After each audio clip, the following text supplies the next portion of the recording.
ఈ పఠనము చేయనది రెండవ భాగము. దేవాలయములు ఏదేది ఇలికెనో ఈ పాలని గడ విఠలాలయ శిలా వేదురందు ఏ జోగు చిందేనో ఈ రక్తజాంఘము నరసింహదేవు పేరురము మీద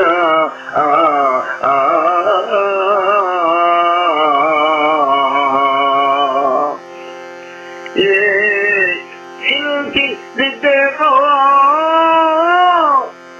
ఈ కారు మబ్బులు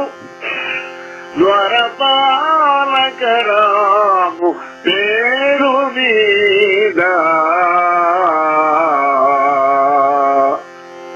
ఈ గుడిని హజార్ రామస్వామి ఆలయం అంటారు. అక్కడ ఉన్న రాతి రథం మీద చిత్రములను గూర్చి ఏ రాజు తూగెనో ఈ తురాడోరలో తులసి బంగారు మొక్కలకు మృగ్గి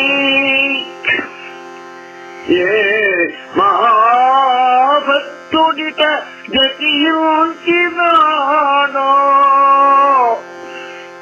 దివ్య కోదండరామ పతిశ్రమాపనయన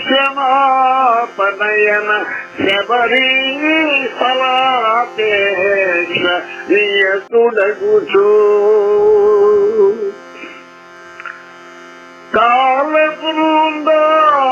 కాలపురందాటునందు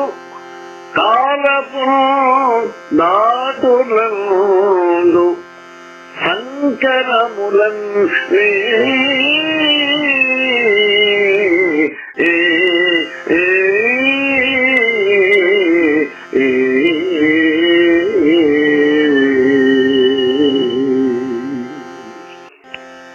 ఆంధ్రాధిప ఆతపత్రాచ్ఛాదనాచ్ఛ వైరూపాక్షనాదు కర్పూరపు కాంతి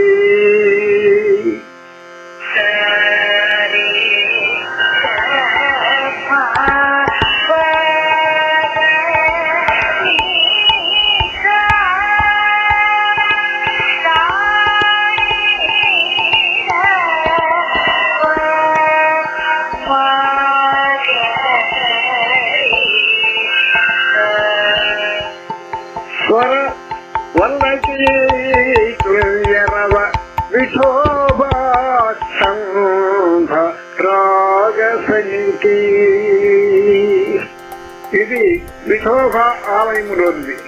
ఇక్కడ స్తంభ నిర్మాణం బహు చిత్రంగా ఉంది. ఒక పెద్ద స్తంభం ఉంటే, పెద్ద స్తంభం మధ్యలో ఉంటే 7 పెద్ద స్తంభాలు చుట్టూ ఉంటది.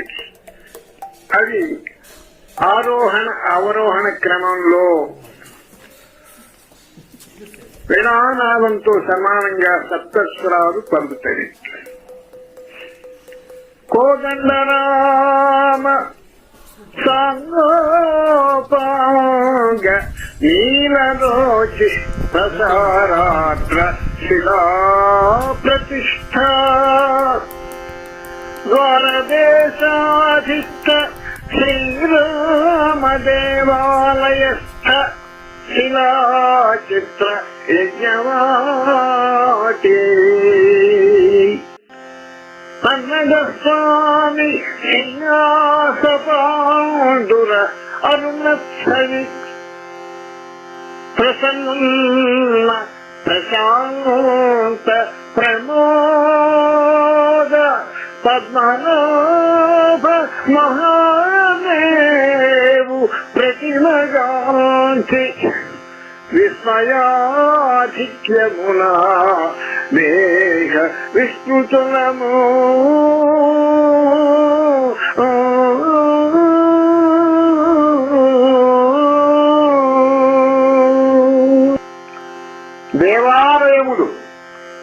హంపీలో ఆంధ్రరాజుల ఏలుబడిలో నిత్యము పూజలందుకుంటున్న విరూపాక్షనాథునకు సమర్పించు కర్పూరపు కాంతి నిత్యము వెలుగులు చిమ్ముతూ ఉంటుంది.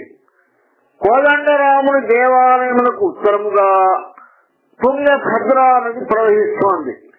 గర్భగుడిలో బండరాయిపై చిక్కి అమర్చిన సీతారామ లక్ష్మణ సమేత హనుమంతుడి విగ్రహము భక్తులకు ఆనందము చేకూరుస్తున్నది. కోదండరామ సాంగోపాంగ నీలరోచి ప్రసారార్ద్ర శిలా ప్రతిష్ఠ. కోదండరాముని విగ్రహము పూర్తిగా నీలి పసుపు రంగుల మిశ్రమ కాంతితో ప్రకాశిస్తున్నట్లు శిలపై ప్రతిష్ఠ చేయబడినది. పురావస్తు సంగ్రహశాలకు తూర్పున 500 గజముల దూరములో శ్రీరామ దేవాలయము కలదు. దీనిని పట్టాభిరామ దేవాలయము అంటారు. ప్రహరీ గోడలు, కళ్యాణ మంటప స్తంభాలపై కొన్ని శిలలపై రామాయణ గాథలు, యజ్ఞవాటి చిత్రాలు చెక్కబడ్డాయి. కోదండరామ దేవాలయానికి ఉత్తరంగా వెళ్లే దారి ఇరుకైన తుంగభద్రలోని కోటి తీర్థానికి నడిపిస్తుంది. రాతి బండలపై వెళ్తూ ఉంటే ఒక రాతిపై అద్భుతంగా చిక్కిన అనంతశైలుడు దర్శనమిస్తాడు. బ్రహ్మకు మూలాధారం శ్రీ మహావిష్ణువు అని తెలిపే విశిష్టమూర్తి పద్మనాభుడు. దివ్య మంగళ రూపం కాలగర్భములో నుండి వచ్చిన సర్వ సృష్టికి సాంకేతమే నాది. ఆయన చేయి వద్దనున్న శివలింగం హరిహరుడు ఒక్కరే అని సూచిస్తున్నది. పన్నగ స్వామి శయ్యా సపాండుర అరుణక్షయి ఆదిశేషుని శయ్యతో సహా నీల మేఘ ఛాయతో తెలుపు రంగు కలిసిన సంపూర్ణ ఛాయ స్వామి శరీరమంతా వ్యాపించగా సూర్యకిరణాలు శరీరముపై ప్రసరించగా అద్భుత కాంతితో ప్రియముగా, ప్రశాంతముగా, సంతోషముగా కనుల విందు చేస్తున్న దేవదేవుడు పద్మనాభుని ప్రతిమ గాంచి విస్మయాధిత్యమున దేహమును మరచితిని. కోదండ రామస్వామి ఇనవంశోద్భవుడు ఆలికై ప్రణము చేయుంచెనుగదా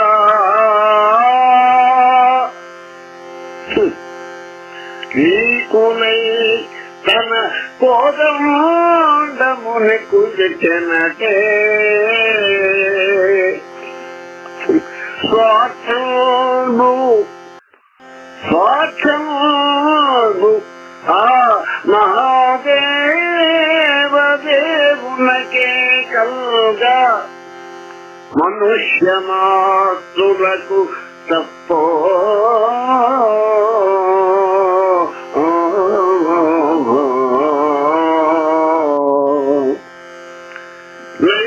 శక్తి ప్రతాప నిరూఢుల్ శృతులుండగా కళ్యాణ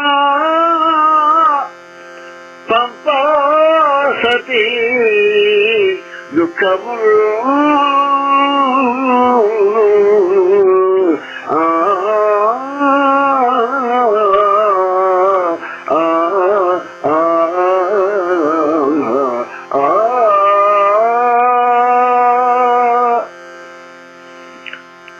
నరసింహస్వామి, విరూపాక్ష స్వామి.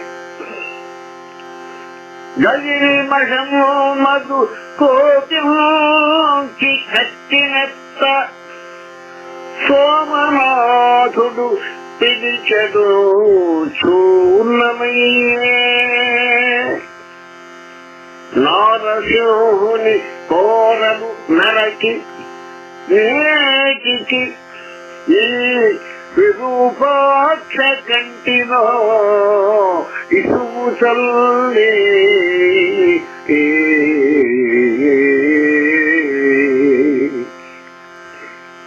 మంటలో నీదు మూర్తిని మార్చునాడు కామదహనాక్షిలో అగ్నికణము కండుగాని కంటింపబోదు ముష్కర విరోధి ఖడ్గములు పూతములో రోష కలుషితములో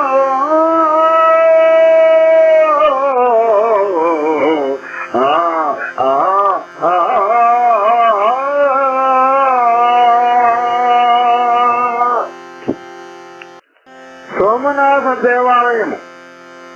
సోమనాథలింగము జ్యోతిర్లింగాలలో మొదటిదిగా వర్ణింపబడింది. క్రీస్తు పూర్వము 2000 సంవత్సరముల నాటికే సోమనాథ స్వామి పూజలు అందుకున్నట్లుగా తెలుస్తోంది. గుజరాత్ రాష్ట్రములోని ప్రభాస పట్టణానికి సుమారు 40 కిలోమీటర్ల దూరంలో ఉన్నది. ఈ జ్యోతిర్లింగము చంద్రుని వల్ల ప్రతిష్ఠింపబడింది అని చెప్తారు. పరమశివుడు పార్వతీ సమేతుడై సోమనాథునిగా నిలిచిపోయాడు. క్రీస్తు శకము 1026లో గజనీ మహమ్మద్ ఈ దేవాలయాన్ని దోచుకుని నాశనం చేశాడు. 7 సార్లు తురుష్కులు ధ్వంసం చేసిన ఈ ఆలయాన్ని క్రీస్తకము 1950లో సర్దార్ పటేల్ నాయకత్వంలో ₹1 కోటి ఖర్చుతో పునర్నిర్మించబడింది. నరసింహస్వామి ఎత్తైన భారీ విగ్రహం యోగాభంగములో కూర్చున్న విష్ణుమూర్తి అవతారం. మనిషి మొండెం సింహం తల రూపంలో నరసింహస్వామిగా మలచారు. దేవుడు పొడుచుకు వచ్చిన కళ్ళు మరియు కోరలతో భయంకరమైన ముఖము కలిగి చిరునవ్వుతో ప్రశాంతమైన ఆనందముతో ఉన్నట్టుగా ఉంది. సహచారిని లక్ష్మీదేవి ప్రక్కన ఉండేదన్న ఆనువాళ్లు మాత్రమే మిగిలినవి. విరూపాక్ష స్వామి ఆలయం. హంపీలో ఉన్న విరూపాక్షాలయం ఇప్పటికీ భక్తులచే పూజలందుకుంటూ ఉన్న ప్రధాన ఆలయ సముదాయం. తుంగభద్ర నది ఒడ్డున ఉన్నది. శివుడే విరూపాక్షుడు. పంపాదేవి, భువనేశ్వరీ దేవి గుడులు అనుసంధానముగా ఉన్నాయి. వీరిద్దరూ విరూపాక్షుని దేవేరుడు. లక్కన్న దండేశాను పేర్లు గల విజయనగర కోశాధికారులు దీన్ని నిర్మించారు. ఈ దేవాలయం 1565 దండయాత్రల బారి పడలేదు. ప్రతినిత్యం దీప ధూప నైవేద్యాలు కొనసాగుతున్నాయి. క్రీస్తకము 1026లో గజనీ మహమ్మద్ దోచుకుని సోమనాథ దేవాలయాన్ని నాశనం చేశాడు. సోమనాథునిపై కత్తినెట్టాడు.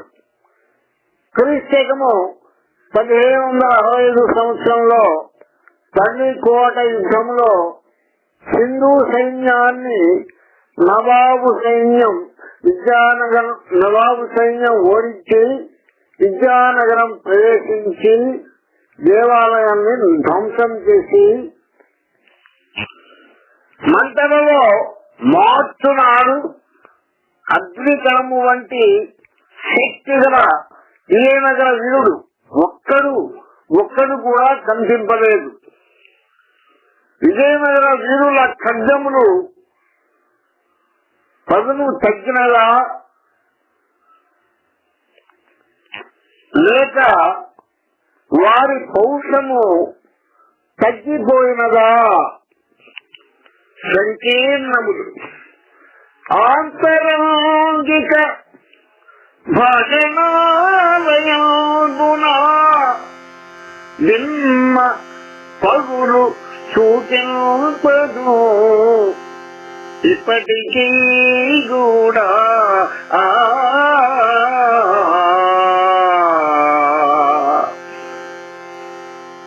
పంపా సరస్సు లోపల లేత తరంగలో విరుపు కనిపింపదు ఈ వేళ కూడా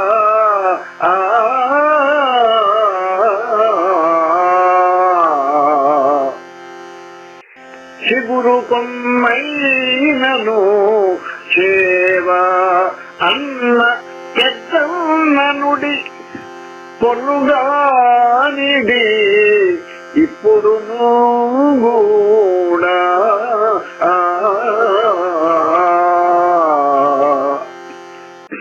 భీమసేనే క్షణాధీల రక్తిమలోన భీమసేన ఈ క్షణాధీల రక్తిమలోన నలుగు కంటింపదు ఈనాడు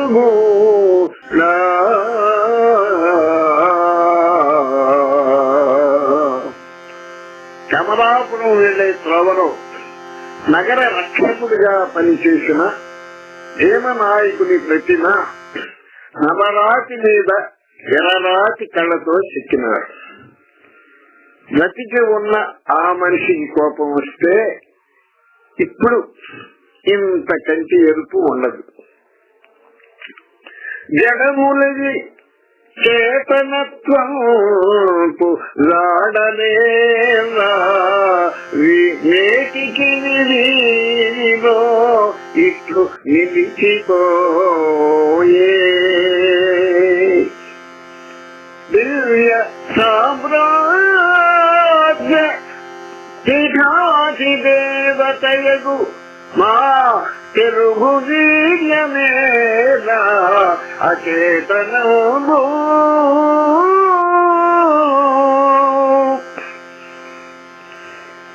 ఈ జీర్ణ కుగ్రామము ఈ జీర్ణ కుగ్రామమేని సూచించును తెలుగు రాజు పండిన యశస్సు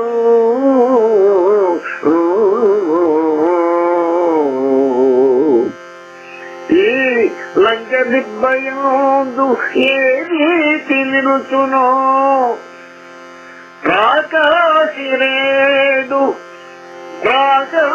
ప్రాకాశిరేడు అంతరాని మంతా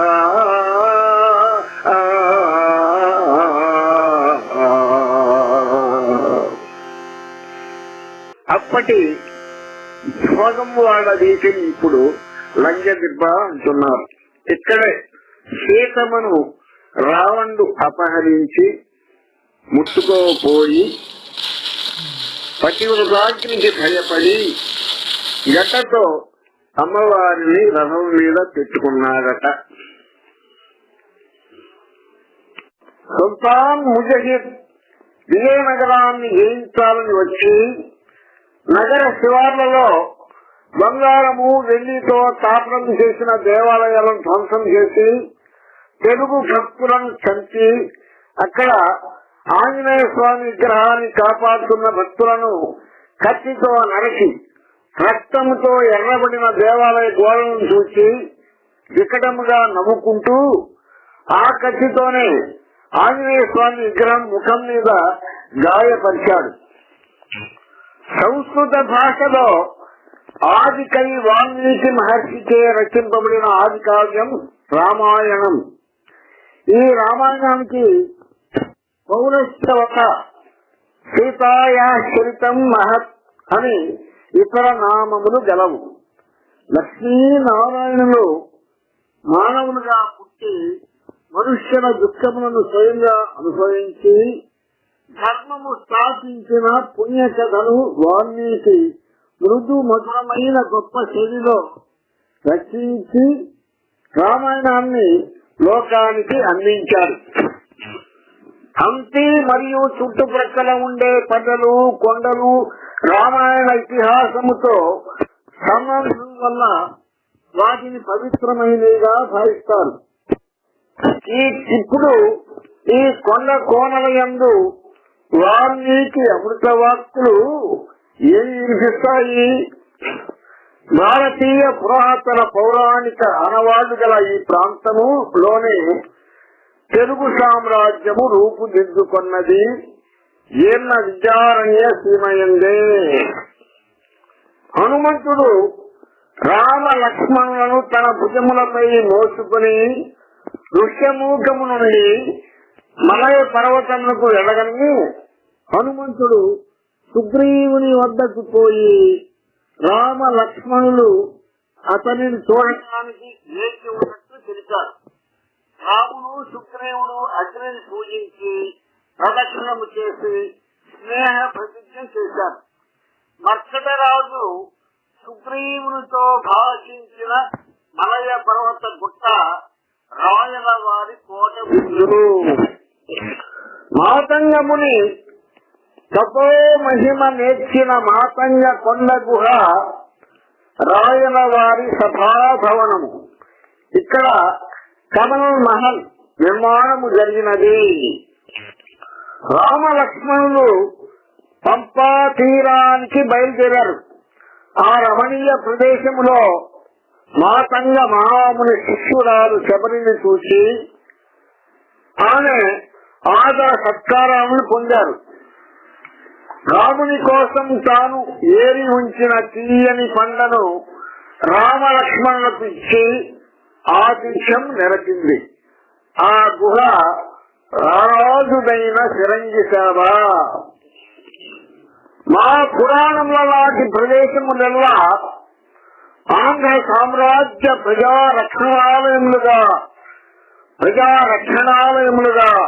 నిజముగా స్థిరమని భ్రమపెట్టి భ్రమను కలిగించి చివరకు పౌరాణికముల వలె కాల ప్రవాహములో తూలిపోయినది.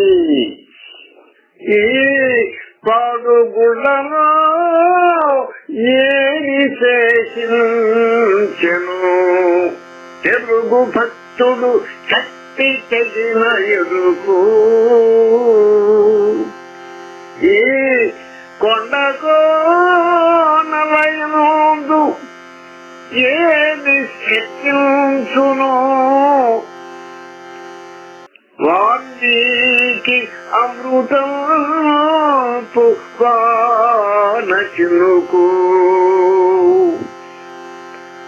భారతీయ పురాణ రూపములలోన తెలుగు సామ్రాజ్యమును వన్నెదిద్దుకొనెను.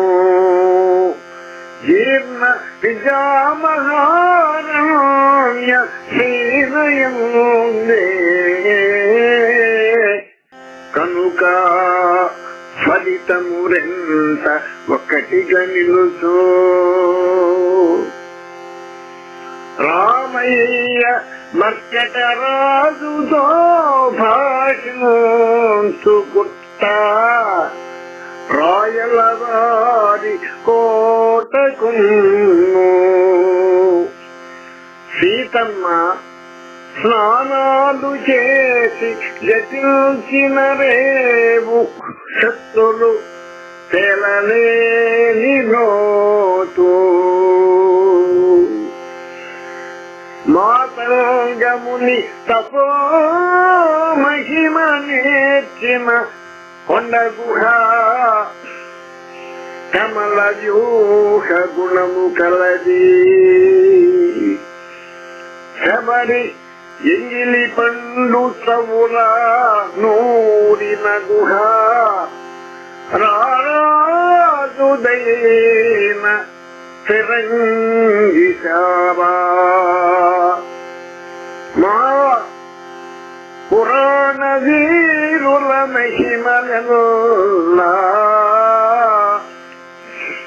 ఆంధ్ర సామ్రాట్ ప్రజా రక్షణాలయములుగా స్థిరపడినది నిజముగా కనబడి తుదకు పౌరాణికములట్లు తూలిపోయే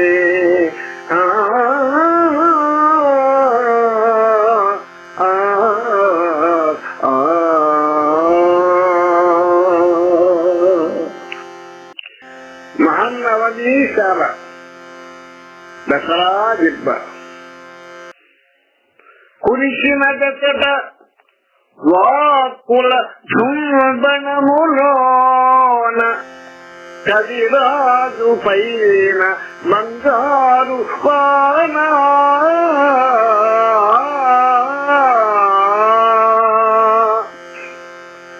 సలిపిన దశట దూర్జటి విజయమేఖిని నవ్య వారాంగన లత్తనంబు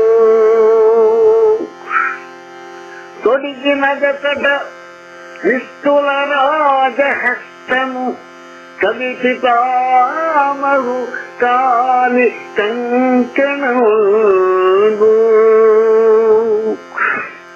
విసిరిన దశట ప్రవీణ వాచస్వతి రామలింగని హాస్యరస సమృద్ధి అది శిల దిబ్బ దసరాలకైన దిబ్బ తెలుగు లలిత కళాదేవి తీర్చినట్టి కొడుగు కూటకు దిబ్బ వన్నెలకు దిబ్బ మా మహమ్మవనీశాల మంటపంబు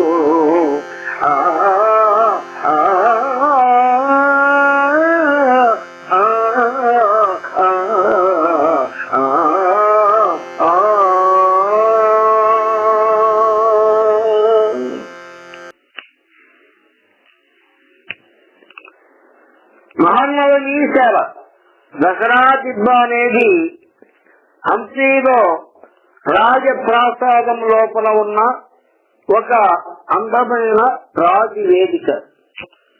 క్రీస్తకము 1513 సంవత్సరంలో ఉదయగిరిపై విజయము సాధించినందుకు జ్ఞాపకార్థం శ్రీకృష్ణదేవరాయలు దీనిని నిర్మించాడు. విజయనగర రాజులు దసరా పండుగను జరుపుకునేది ఇక్కడే.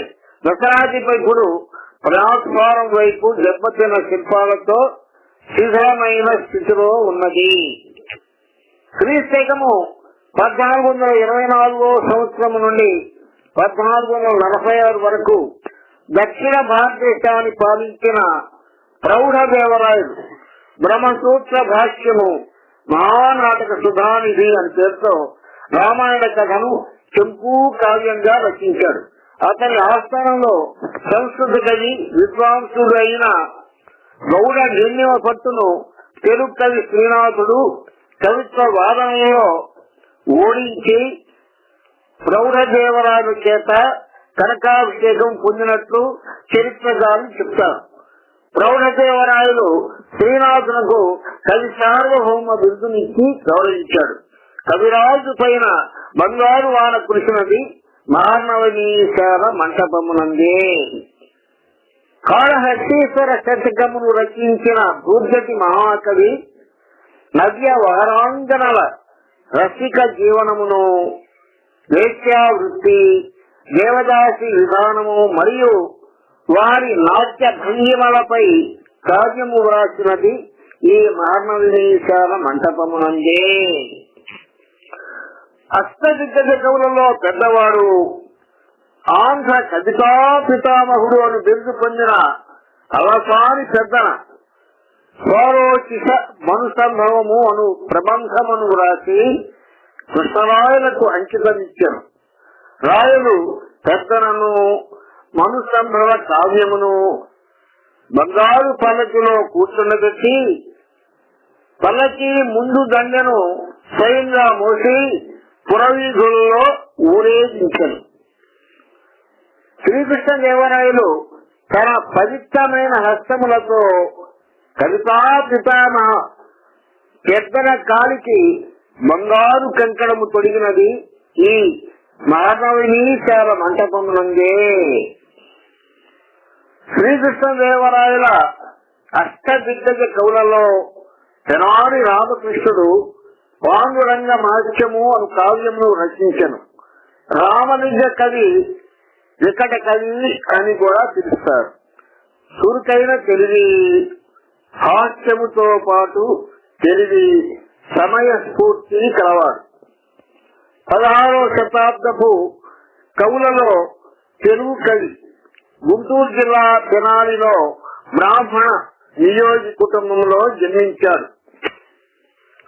నేర్పులో దేవతల గురువు బృహస్పతితో పోల్చదగినవాడు. రామలింగని హాస్యరస సంపద విరిగా మహానవనీశాల మంటపమునందే కురిసినది.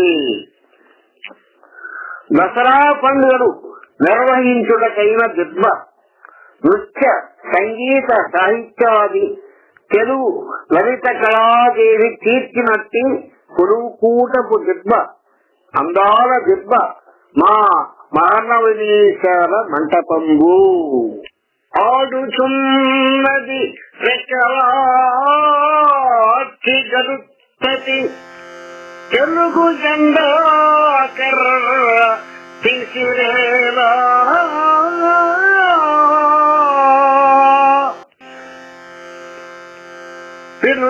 పిలుచుతున్నది పాలపిట్ట రాయల చేడు వరుసగా.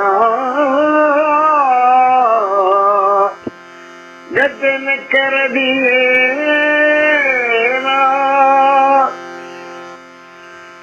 పాడుచున్నది కృష్ణపడి కోకిలాంగనా.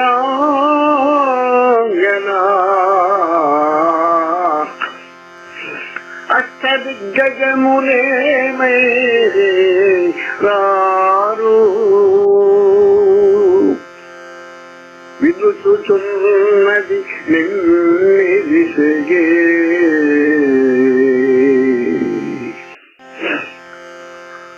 వన్నెల రాళ్ళ పడుకమ్మదేదా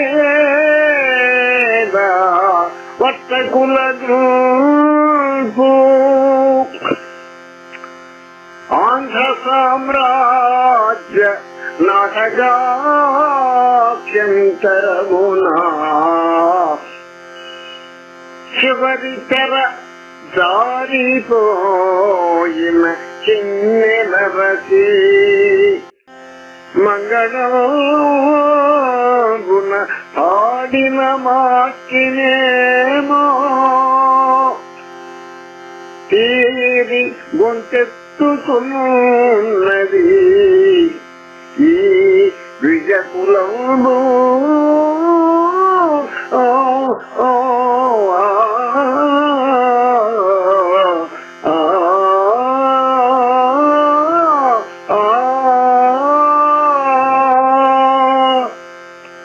చంద్రవంక పరాహము ఖడ్గము చిహ్నముగా గల విజయనగర రాజ్య జాతీయ పతాక కట్టబడిన తెలుగు జెండా కర్ర తీసిరేలా. భగవంతుడు నారాయణుని వాహకుడైన గరుత్పంతుడు విజయనగర ఆంధ్ర సామ్రాజ్య రక్షకుడై జెండాకర్రపై నుండగా జెండాకర్ర తీసిరేలా. జెండాకర్ర తీయగా పైకి లేచి రెక్కలాచి ఆడుతున్నాడు. జెండాకర్ర తీసిరేలా. పాలపిట్ట విజయనగర రాజులు సంగమ, సాళువ, తుళువ, అరవీటి రాజవంశ ప్రభువుల పేర్లు వరుసగా పిలుచుతున్నది. వరుసగా వారు వజ్ర సింహాసనము అధిష్ఠింపరు. ఏలా కోకిలాంగన పాట పాడుతున్నది. అష్టదిగ్గజ కవులను ఆహ్వానించుతున్నది. వారు ఎంతకు ఆనందున నిశ్చేష్టురాలై వారేమైనా రారు అని ఆహ్వానించి విసుగు చెందినది. వర్తకుల గుంపు విద్యానగర రాజవీధులలో రత్న వజ్ర వైఢూర్యాలు రంగురాళ్లు తలుపులు అమ్మేవారు. వారు ఇప్పుడు ఎందుకు అమ్మటలేదో తెలియటలేదు. ఆంధ్ర సామ్రాజ్య నాటక ప్రదర్శనము ముగిసినందున చివరి తెర జారిపోయినది. తిరిగి మంగళహారతి పాడిన విధముగా పక్షుల గుంపులు కూడి గొంతెత్తి కూయుతున్నది. స్నానాల చెరువు అతిథుల స్నానాలకై తగినారడో పరిగోని ఈ రాతి పలక చెరువు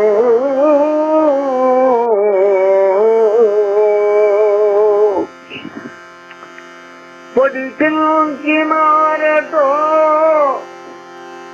పిలిచినారటో మడి బట్ట తగిలాప రకరకాల బుబ్బ రాతి మేకు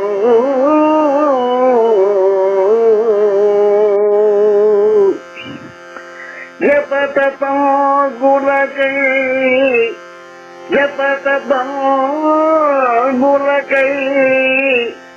సమకూర్చినారటో పుణ్యాంజనలు రాతికూలతీత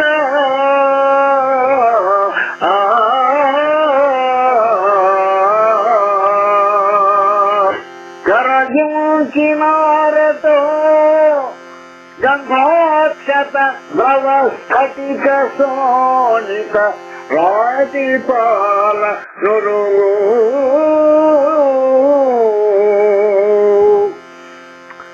వాన తడిసిన భూమి సానవడిన ఇనుప కన్నీయూనై కోసగొనిన కొయ్య ముక్కై నీటి గుట్టులా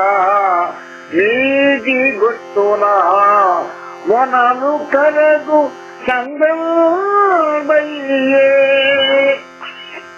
తెలుగు వజ్రాలకు నాడు పురకలు హేగివంతునాడు కూడా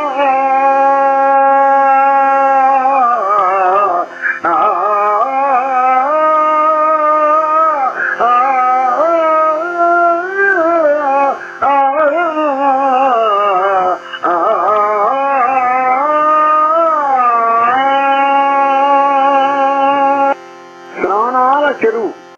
ఈ తటాకాన్ని రాతి పలక చెరువు అంటారు. మహానవమి దెబ్బకు దక్షిణముగా ఉన్న తుమ్ము ద్వారా పంపా నది నుండి వచ్చు నీటితో చెరువును నింపేవారు. ఈ తటాకాన్ని 1980లో పురావస్తు శాస్త్రజ్ఞులు కనుగొన్నారు. ఈ జలాశయంలోనికి దిగుటకు సమానముగా నిజంగా క్రమములో ఉంచిన మెట్ల వరుస నిలబడటానికి వీలుగా మెట్ల మధ్య సమస్థలం ఉన్నది. రాజబంధువులు, స్నేహితులు, రాజోద్యోగులు మొదలగు అతిథుల స్నానాలకై ప్రత్యేకముగా రాతి పలక చెరువు త్రవించినారేమో. జప తపంబులకై ఈ రాతి పలకనే పూలపీటలుగా పుణ్యాంజనలు అమర్చినారేమో. అతిథులు స్నానాలు చేసినప్పుడు వారి శరీరములకు ఉన్న సుగంధ లేపనములు కరిగి నీటిపై పాల వంటి తెల్లని నురుగు ఏర్పడినదేమో. ఆ నురుగు సూర్యకిరణముల కాంతిలో గంధాక్షత ద్రవ అధిక శోణిత అంటే కుంకుమ పువ్వు వలె అగుపించుతున్నదేమో. అతిథులు తటాకములోనికి అవరోహించుతున్నప్పుడు మెట్ల పలకలపై సూర్యకాంతి పడి వెలుగు నీడలలో రంగురంగుల కాంతులు విరజిమ్ముతున్నాయేమో. తల్లికోట యుద్ధంలో విజయనగర సైన్యాలపై తురకలు విజయం సాధించిన నాడు హంపీని తురకలు 6 నెలల పాటు దోచుకుని దేవాలయాలు, శిల్పాలు, ఇళ్లు, కట్టడాలు ధ్వంసం చేసి మంటలతో తగలపెట్టిన నాడు, విజయనగరాన్ని ధ్వంసం చేసి శిథాలుగా మార్చిన నాడు కూడా వానకు తలసి గట్టిపడిన భూమి అయి సానవడిన ఇనుప కనీయునై కోత పొందిన కొయ్య ముక్కయ్యి మిక్కిలి కఠినమై బలమై ఉండగా కేవలము నీటి బొట్టులకే మొనలు కరిగిన విధముగా నాడు తెలుగు వజ్రాల గుండె వైఖరి అయినది. నత్తన చావన కాలపరాని చిక్కన రుచవేలవ చెమటమో కరగి పోసినది సారా చక్రభ్రమణ వేళ జలతారు తలకట్టు తెగిన పుచ్చాలు దిగ్గినది ముగ్గు విశ్రామ చెలికావేళ వారించి పచ్చేసునో నుంచి చచ్చినది పావు నృత్యగాన పరీక్షనిరిగి వినాభ్యాసమునకు ధరించి విప్పినది గజ్జే రేగిపోలేదు చరగను లేదు కదలి పంటగడి తప్పలేదు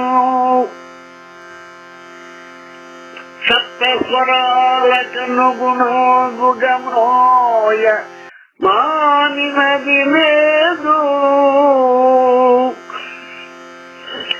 నేటికి కిన్నరాంగనాని జయము ఆంధ్ర రాజకన్యానుసరణ పరత్వమందు తెలుగు లక్షణ సామము తిరుగు కథన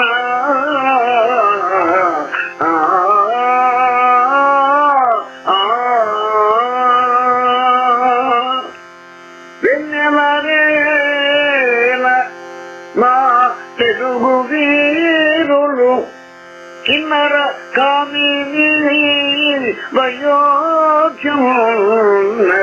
కొల్లగొందులట పూర్వము తమ్ముల రాసకన్నిజం మనన చేసి ప్రేమమున మంచిన గాథల చెప్తే లోకమందున్నాను వాడుకను విడువను పరు నైజము నెట్టిదే కదా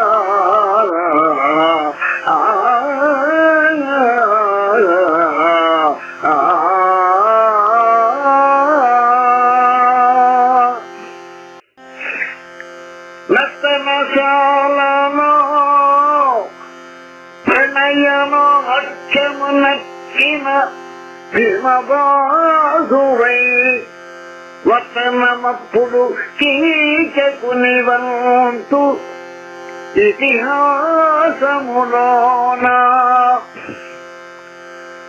తెలుగు భూభక్త పశ్యాందిశాలపై బారిన లేచుల కంటి చూపులను భక్తులు కీచకత్వములా వంతునకొక్కడు నేడే వంతులకు ఒక్కడు నేడే భీముడై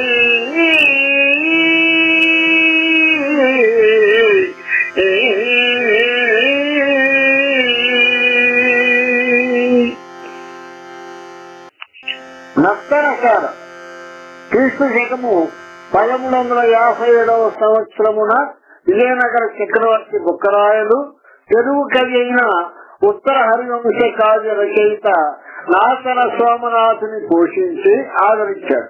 అతనికి తుమ్మల తినే గ్రామాన్ని అగ్రహారముగా ఇచ్చాడు. ఆ గ్రామమే తమ్ముల నగరముగా మార్పు చెందినది. మహాభారతములో విరాటరాజు నర్తనశాలలో అజ్ఞాతవాసము చేస్తున్న సైరంధ్రి పేరుతో ఉన్న ద్రౌపదిని ప్రేమించి హింసిస్తున్న విరాటరాజు బహుమంది సింహబలుడు అయిన కీచకుని సైరంధ్రి వలె నటించి నర్తనశాలలో భీముడు వధించాడు. తెలుగు రాజ్య రక్షకుని బంగారు ధనాగారముపై కంటి చూపు పడి భయంకరమైన హింసలు చేస్తున్న మ్లేచ్చుల దుర్మార్గముల అణచివేయు భీముని వంటి వీరుడు ఒక్కడైనా లేకపోయినదా. శిష్యుని పూజతో తృప్తి చెందని సన్యాసి చిరునవ్వుతో అతనిని వంచనేమో, ఘనగర్వముతో సిద్ధాంతి నిర్లక్ష్యముతో గుణకారము నిర్వహించనేమో, కవి ప్రముఖుని పద్య కూర్పు సంతోషములో విషవాక్షరము కల్పింపలేదేమో, దాస్యగుడి చేత పాతివ్రత్య భంగము పొంది విచారముతో మనస్సులో తీవ్ర కోపము దాచుకున్నదేమో, ధర్మ విరుద్ధ సూచనలు అది పిలుచుకున్నది. తెలుగురాజు రామరాజుకు తెగులు పురుగు పుట్టి దొరికెనో ఏమో ఆంధ్రుల తొలకరిసిరి. కానితో ఎన్నడనుకోని దీన చరితకు ఆంధ్రమాత ఆస్పదంబైపోనే. గురు పూజనా తృప్తి కుదురని సన్యాసి చిరునవ్వు ములక వంచెనేమో,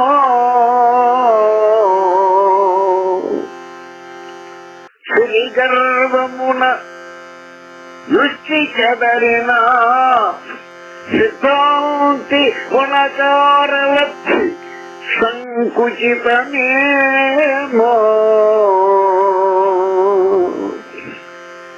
కవిరాజు పద్య సంకల్పహర్షంబునా విషమాక్షరంబు కంపిమోపదేమో,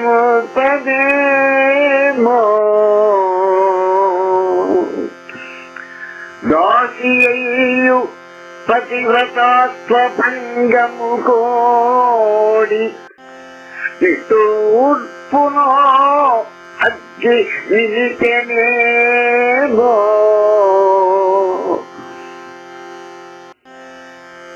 తెలుగురాజుకు పుట్టిన తెగులు పురుగు తొలిగెనో ఏమో, ఆంధ్రుల తొలకరిసిరి. కానితో ఎన్నడనుకోని దీన చరితకు ఆస్పదమై పోవునే ఆంధ్రమాత ఆస్పదమై పో